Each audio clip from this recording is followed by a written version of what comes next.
Hello दोस्तों, आप सबों का स्वागत है आज के इस वीडियो में। तो आप सभी को कैसे हैं? आशा करते हैं और आप लोग अपने अपने घर में सुरक्षित होंगे और अपना ध्यान दे रहे होंगे। तो आज का जो टॉपिक है वो है आर्य, जैसा आप सभी को स्क्रीन में देख रहे हैं। लेकिन आज हम लोग ये जानेंगे कि ये जो आर्य हैं उनकी उत्पत्ति कैसे हुई, आर्यों का क्या अर्थ होता है, और वे लोग भारत के ही निवासी थे या फिर भारत में विदेशों से आके यहाँ पे बस गए। उन सारी बातों के बारे में हम लोग जानेंगे, क्योंकि आप सभी को पता है कि जो आर्यों का निवास स्थान है उनको लेके वर्तमान समय से लेके शुरू से लेके अभी तक मतभेद का कारण बना हुआ है। तो चलिए इसी के बारे में हम लोग आज जानेंगे और इसी के बारे में देखने का प्रयास करेंगे। तो चलिए शुरू करते हैं बिना किसी देरी के। तो सबसे पहले हम लोग ये जानने का प्रयास करेंगे कि ये जो आर्य हैं उनकी उत्पत्ति कब हुई है। तो भारत में अगर प्रवेश की बात करते हैं, क्योंकि आज हम लोग जो भी देख रहे हैं वो भारत के दृष्टिकोण से ही देखने वाले हैं, इसलिए हम लोग भारत में आर्यों की जो उत्पत्ति है वे भारत में प्रवेश के आधार पर ही देखेंगे। तो भारत में जो प्रवेश हुआ है आर्यों की, और भारत में उसकी उत्पत्ति हुई है 2000 से 1500 ईसा पूर्व। ठीक है, 2000 से 1500 ईसा पूर्व उनका प्रवेश भारत में हुआ है, ऐसा कहा गया है। और यह जो सभ्यता है उसका जो ज्ञान हम लोगों को मिलता है वह वेदों से प्राप्त होता है, इसलिए इसे वैदिक काल भी कहा जाता है। जो आर्यों का जो इतिहास होता है उसको हम लोग वैदिक काल कहते हैं, वैदिक पीरियड के रूप में भी इनको जाना जाता है। ठीक है, अब हम लोग जानेंगे कि ये आर्य कौन थे। तो सबसे पहले जानेंगे इस आर्य का शब्द का अर्थ क्या होता है। आर्य शब्द का अर्थ होता है पवित्र वंश। ठीक है, पवित्र वंश होता है। और ऋग्वेद में सप्त सिंधु, ठीक है, यहाँ पे सप्त होगा, स्पेलिंग ये होगा। ठीक है, सप्त सिंधु उल्लेखित या आर्यों का बसाव क्षेत्र माना जाता है। जो सप्त सिंधु है वो भारत, माफ कीजिएगा, आर्यों का बसाव क्षेत्र के रूप में भी इनको देखा जाता है। और अगर भारत प्रवास की बात करते हैं तो कहीं भी उनका उल्लेख नहीं मिलता है और ना ही कोई पुरातात्विक स्रोत हमें मिले हैं कि आर्यों का एग्जैक्ट जो लोकेशन है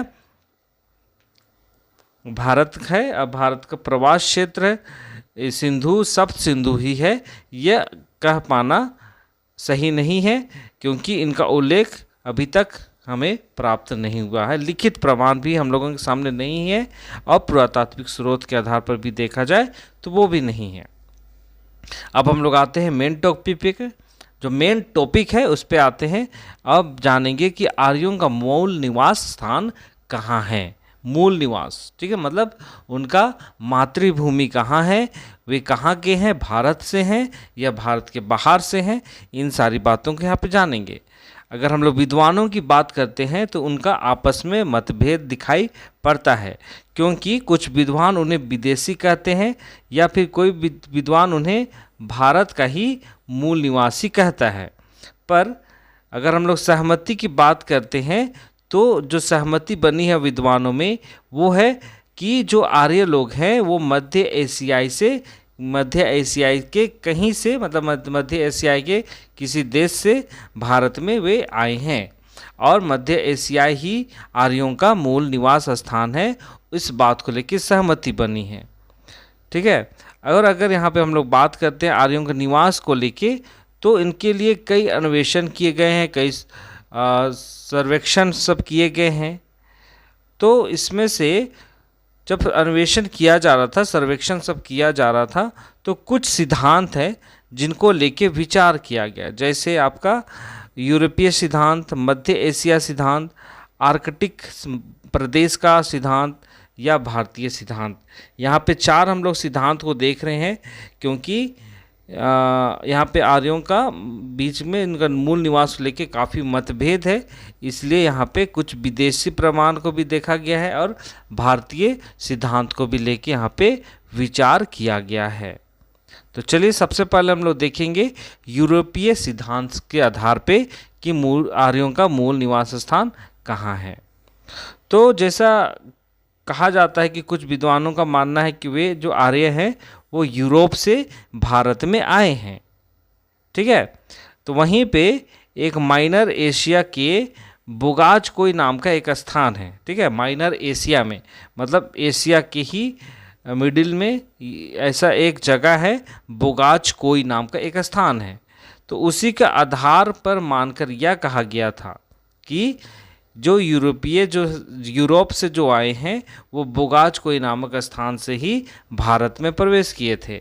तो इसी क्षेत्र को लेकर ही कहा गया है विद्वानों के द्वारा कि वे यूरोप के रहने वाले थे, बोगाचकोई नाम स्थान के। ठीक है, और इसी स्थान में, ठीक है, बोगाचकोई एक स्थान है, वहीं से 14वीं शताब्दी के कुछ लिखित प्रमाण हम लोगों को मिले हैं सर्वेक्षण के आधार पे, जिसमें राजाओं के नाम उल्लेखित हैं। जो लिखित प्रमाण है उस पे राजाओं का नाम लिखित है, और जो नाम सब लिखित में मिलता है वे आर्यों के नाम से मिलता जुलता है, ऐसी बातें कही गई है इस लिखित प्रमाण में, जो है आपका 14वीं शताब्दी का लिखित प्रमाण है। तो इस आधार पर भी कहा गया है कि जो आर्य हैं वे यूरोप के रहने वाले हैं।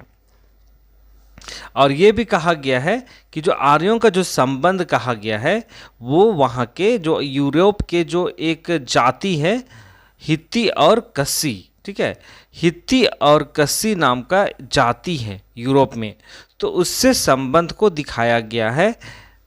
तो इस कारण से भी कहा गया है कि वे यूरोप के रहने वाले हैं। और ये जो यूरोप, ये सिद्धांत जो है उसका सबसे पहला प्रतिपादन किया था सर विलियम जोन्स के द्वारा। सबसे पहली बार यूरोपीय सिद्धांत को माना गया था। ठीक है, और यहाँ पे हम लोग देखते हैं जो आर्यों की जो भाषा है, जो हम लोग भारतीय भाषा के रूप में भी इसको इस्तेमाल करते हैं, पितरी मतलब क्या हो गया, पिता हो गया, मातृ मतलब माता हो गया, मातृ का स्पेलिंग थोड़ा मिस्टेक हो गया है, तो यहाँ पे हम लोग देखते हैं। तो ये जो आर्यों की जो भाषा है जैसे मातृ, तो वो सब भी यूरोपीय भाषाओं से मिलते जुलते हैं, अगर भाषा के आधार से हम लोग यहाँ पे बात करें तो। ठीक है, तो भाषा के आधार पर से भी ये भी दिखाया गया है कि वे लोग यूरोपीय थे, क्योंकि यूरोपियों की जो भाषा है वो आर्यों की भाषा से मिलती जुलती है। तो एग्जाम्पल के तौर पे मातृ, ये सारी की बातें। लेकिन यहाँ पे जो यूरोपीय सिद्धांत को कहा गया है कि वे यूरोप के हैं, तो यहाँ पे एक आलोचना को भी देखा गया है। ठीक है, कई आलोचक भी पैदा हुए हैं इस सिद्धांत के खिलाफ में, और उनका कहना है कि एक जगह पर दो जातियां रह सकती है, इस कारण से भी दो भाषाओं का मिलन हो पाया है। तो जैसे यहाँ पे क्या देख रहे हैं, आर्यों की भाषा यूरोपीय भाषा से मिलती है, लेकिन आलोचकों का कहना है कि एक जगह पे दो जनजाति मतलब दो जातियां रह सकती है, तो इस कारण से दो भाषाओं का आदान प्रदान सब भी हो जाता है, ये आलोचकों का कहना है। तो इस आधार पे उन आलोचकों का कहना है कि अगर हम लोग भाषा के आधार पे देखते हैं कि वे यूरोपीय हैं, तो ये कहना गलत होगा, उनका मानना है। लेकिन अगर हम लोग बात करें बाकी पॉइंट्स को लेके, तो इस आधार पे ये भी आता है सामने कि जो आर्य हैं वो यूरोप के ही रहने वाले हैं, ऐसा प्रतीत होता है। चलिए अब हम लोग देखेंगे मध्य एशियाई सिद्धांत के आधार पे, क्योंकि जो आपको यहाँ पे जैसे हमने देखा था शुरू में ही कि जो सहमति बनी है मूल निवास को लेके, वो कहाँ बना है, मध्य एशिया ही करके बना है। ठीक है, जैसे आप लोग यहाँ पे देख रहे हैं मध्य एशियाई करके ही उनको निवासी माना गया है। तो इसलिए हम लोग अगर मध्य एशिया सिद्धांत के आधार पे देखते हैं तो कई विद्वानों के द्वारा ये कहा गया कि आर्य मध्य एशिया के निवासी थे, और यहाँ पे ये भी कहा है कि आर्यों की जो भाषा है और धर्म है वो ईरानियों से मिलती जुलती है। मध्य एशिया क्या हो गया आपका, ईरान हो गया, इराक हो गया, आपका अफगानिस्तान हो गया, अरब कंट्रीज़ हो गया, वो सब क्या हो गया आपका मध्य एशिया का एरिया हो गया। ठीक है, तो वही कहा गया है कि आर्यों की जो भाषा है और धर्म है वो ईरानियों से मिलती जुलती है, ऐसी की बात कही गई है। और यहाँ पे एक विद्वान है जिनका नाम एडवर्ड मेयर है, तो उनका मानना है कि जो आर्यों का आदि देश है वो है पामीर। ठीक है, पामीर प्रदेश, क्योंकि यहाँ इंडो ईरानी परिवार के लोग लंबे समय तक रहते थे, ऐसी बात ही कहा गया है। ठीक है। इंडो आर्यन मतलब इंडियन भी हैं और ईरानी भी हैं, ठीक है। तो वे लोग इस क्षेत्र में लंबे समय तक रहते थे, एडवर्ड मेयर के अनुसार से ये कहा गया है। और यहाँ जो पामीर नाम का जो देश देख रहे हैं, प्रदेश है, वो ईरान में स्थित है, ठीक है। आपका ईरान जो देश है वहीं पे आपका पामीर नाम का एक प्रदेश है। तो वहीं के आर्य मतलब एडवर्ड मेयर के द्वारा कहना था कि जो पामीर प्रदेश है वहाँ पे ही आपके ये आर्य लोग रहा करते थे, और वहीं से उन्होंने अपना स्थान परिवर्तन करके भारत में जाके वे बसने का काम किए थे। अब हम लोग ग्रंथ के आधार पे देखते हैं कि जो आर्यों का जो ग्रंथ है ऋग्वेद, और ईरानियों का जो ग्रंथ है जिसका नाम है अवेस्ता, ठीक है। अवेस्ता में कई शब्दों का उल्लेख है, ठीक है। जैसे जो उल्लेख शब्दों का उल्लेख देखते हैं इन दोनों ग्रंथों में, तो वाक्य भी शब्द के साथ साथ वाक्यों में भी कई समानता को देखा गया है, ऐसी बात सामने आई है। तो और जैसे जानवरों के नाम हो गए, प्राचीन गांवों के नाम हो गए, वृक्षों का जो वर्णन है, ये सारी की सारी ये अवेस्ता और ऋग्वेद जो दो ग्रंथ है, एक आर्यों की और ईरानियों की, तो इन दोनों ग्रंथों में इन सारी की चीज़ों का वर्णन दिखाई पड़ता है, समानता दिखाई पड़ती है।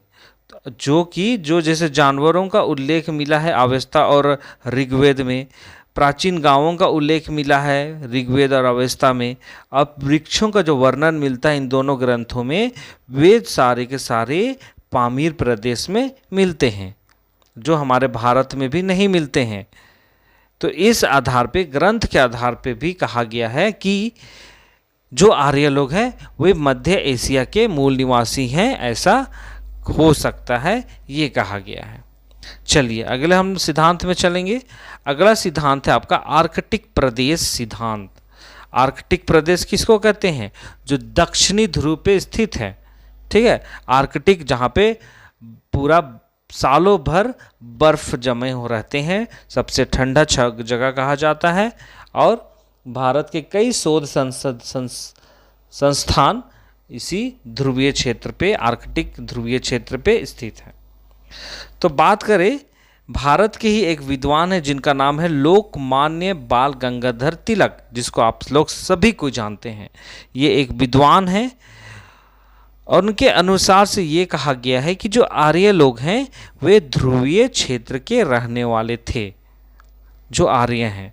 और ध्रुवीय क्षेत्र किसको कहते हैं? आर्कटिक प्रदेश को कहा जाता है। अब बात करते हैं वैदिक संहिताओं के आधार पे, ये भी कहा गया है कि जो स्थान परिवर्तन के कारण ध्रुवीय क्षेत्र पे जलवायु परिवर्तन था। जो लोग, यहाँ पे थोड़ा सेंटेंस सही नहीं है, लेकिन यहाँ पे मैं बता दूं कि यहाँ पे कहना ये चाह रहा है कि जो वैदिक संहिता लोग हैं, मतलब जो लिखित है वैदिक संहिता, वैदिक ग्रंथ जो है, उसके आधार पे हम लोग मानते हैं कि जो ध्रुवीय क्षेत्र पे जब जलवायु परिवर्तन हुआ था, तो इसी जलवायु परिवर्तन के कारण वे लोग अपना स्थान को परिवर्तन करते हैं, और वे लोग ध्रुवीय क्षेत्र को छोड़कर भारत पे निवास करते हैं। ऐसी बातें वैदिक साहित्य में लिखित कहा गया है, ये बताया गया है बाल गंगाधर तिलक के आधार पे। और ये भी कहा गया है कि जो आर्य हैं भारत में सप्त सिंधु क्षेत्र में आके बसे थे, मतलब वे ध्रुवीय क्षेत्र से छोड़कर वे भारत के सप्त सिंधु क्षेत्र पे आके बस गए थे। और ऋग्वेद के कई सूक्त में 6 माह का वर्णन दिखाई पड़ता है। ऋग्वेद में 6 महीना का वर्णन दिखाई पड़ता है, और एक सूक्त में उषा काल का जो लंबे समय के लिए ध्रुवीय क्षेत्र पे होता था, मतलब 6 माह का जो वर्णन है, जो 6 माह की बात यहाँ पे ऋग्वेद में कही गई है, और उषा काल की बात जो ऋग्वेद में कहा गया है, वे सारे के सारे ध्रुवीय क्षेत्र पे ही दिखाई पड़ता है, ठीक है। क्योंकि 6 महीना के लिए दिन रहता है, 6 महीना के लिए रात रहता है। तो ये सारी की सारी जो वर्णन है ऋग्वेद के कई सूक्त पे लिखित दिखाई पड़ा है। तो इसके आधार पर भी कहा गया है कि जो आर्य हैं वे आर्कटिक प्रदेश के रहने वाले थे। जैसे यहाँ पे कहा गया महाभारत के बारे में, महाभारत ग्रंथ के बारे में आप सभी को जानते हैं, और इसी महाभारत में एक पर्वत का नाम है सुमेरु पर्वत के बारे में यहाँ पे कहा गया है। और इस पर्वत में 1 वर्ष के लिए अधोरात होती है जो सिर्फ ध्रुवीय क्षेत्र पे होता है। जो महाभारत के सुमेरु पर्वत के बारे में कहा गया है वहाँ पे 1 वर्ष के लिए अधोरात रहता है, मतलब आधी रात रहता है, मतलब दिन भी रहती है रात भी रहती है। तो ये सारी के सारी वर्णन इस महाभारत में भी है। और ये जो है कहा गया है कि ये जो वर्णन कहा गया है 1 वर्ष की बात कही गई है वो सिर्फ और सिर्फ ध्रुवीय क्षेत्र पे दिखाई पड़ता है। 6 माह का वर्णन है, उषा काल का वर्णन है, वो सारे के सारे ध्रुवीय क्षेत्र से संबंधित है। तो इसके आधार पर भी ये कहा गया है कि जो आर्य लोग हैं वही आर्कटिक प्रदेश के रहने वाले हैं। और इसका कठोरता के साथ माने पूरे 100% के साथ कहा है भारत के विद्वान लोकमान्य तिलक के द्वारा ये बातें कही गई है। अब चलिए अगला स्लाइड में चलते हैं, और ये जो आखिरी स्लाइड है और इसमें हम लोग जानेंगे भारतीय सिद्धांत के आधार पर। और कई भारतीय हैं जो इस सिद्धांत को फॉलो करते हैं। और अभी तक हमने जो 3 सिद्धांत देखे हैं उसी का ये कह सकते हैं निष्कर्ष के तौर पे देख सकते हैं। कि कहा गया है कि कई विद्वान जो हैं आर्यों को भारत को ही आदि देश कहा है। कई विद्वानों ने, भारतीय विद्वान हो सकते हैं इसमें, ठीक है। और ये भी कहा गया है कि अगर आर्य, उनके द्वारा कहा गया है, ये विद्वानों के द्वारा कहा गया है कि कई विद्वान जो हैं आर्यों को विदेशी कहा है, विदेश से आकर यहाँ बसे हैं, ऐसी बातें कही गई है। तो उन्हीं बातों को कुछ विद्वान कहते हैं कि अगर आर्य भारत के बाहर से होते तो उनके ग्रंथों में उन स्थानों का नाम जरूर होता, ठीक है। आर्यों का जो ग्रंथ है ऋग्वेद, उन ग्रंथों में अगर वे बाहर से रहते तो उन स्थानों के ऋग्वेद में मिलता, मतलब वर्णन मिलता उन जगहों के बारे में, स्थानों के बारे में। लेकिन ऐसा वर्णन दिखाई नहीं पड़ा है, ऐसा विद्वानों का कहना है। और ये सभी बात, और एक बात है कि जो आर्यों की जो भाषा है उसको संस्कृत माना जाता है। आर्यों की भाषा संस्कृत को कहा जाता है क्योंकि सारे, यहाँ पे थोड़ा मिसप्रिंट हो गया है, यहाँ पे क्या होगा, 1 मिनट मैं ज़रा देख लेता हूँ।